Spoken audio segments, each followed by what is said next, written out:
Long before settlers filled the valleys of western North Carolina, there were stories. Stories told by the Cherokee. Stories written down by early governors. Stories of a people who were here before. They were described as pale, light-eyed, unable to see well in daylight, and living in fortified towns of stone. Settlers would later call them the moon-eyed people. But the question is not whether the legend exists. The question is what it preserves. This is Echoes of the Blue Ridge. I'm North Carolina Realtor Ryan Phillips.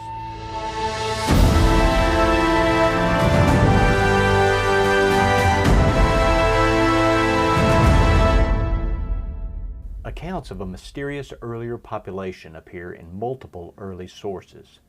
One of the most cited comes from John Sevier, who in 1810 wrote about ancient fortifications in the mountains and traditions of a white people who had once inhabited them before being driven out. Cherokee oral tradition also includes references to a prior group living in parts of the southern Appalachians before Cherokee consolidation. Now, here's the careful part. Legends evolve. Descriptions shift. Settler retellings distort indigenous memory. So we must separate three layers. What the Cherokee tradition says, what early settlers wrote down, and what archaeology supports.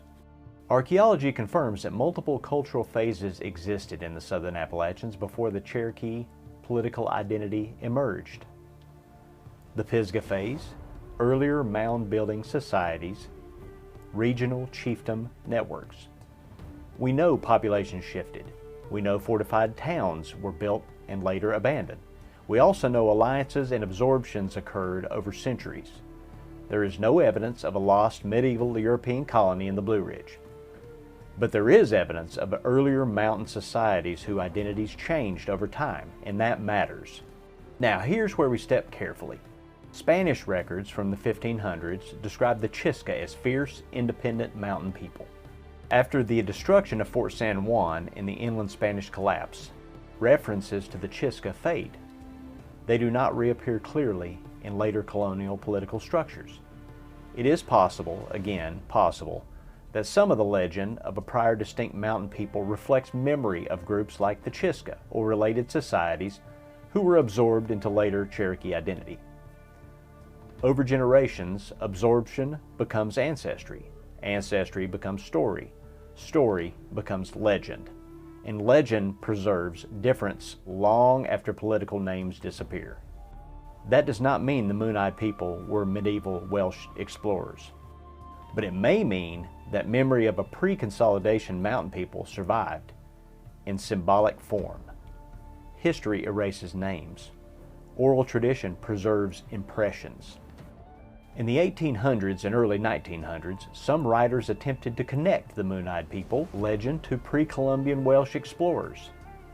The evidence for that theory is extremely thin. No artifacts, no verified inscriptions, no material culture connecting Wales to the Blue Ridge before Columbus. We have to say that clearly, but dismissing the legend entirely misses something important. Legends are not transcripts, they are containers. They preserve the fact that someone was remembered. What if the Chicka were not the beginning of the story, but the last written name of a people already remembered in mountain tradition? If you walk through the mountains today and encounter old fortifications, earthworks, or unexplained mounds, you are seeing layers. Not mystery in the supernatural sense, but mystery in the historical sense. Identity is fluid over centuries. Earlier societies may have become Cherokee. Memory may have reshaped itself into story.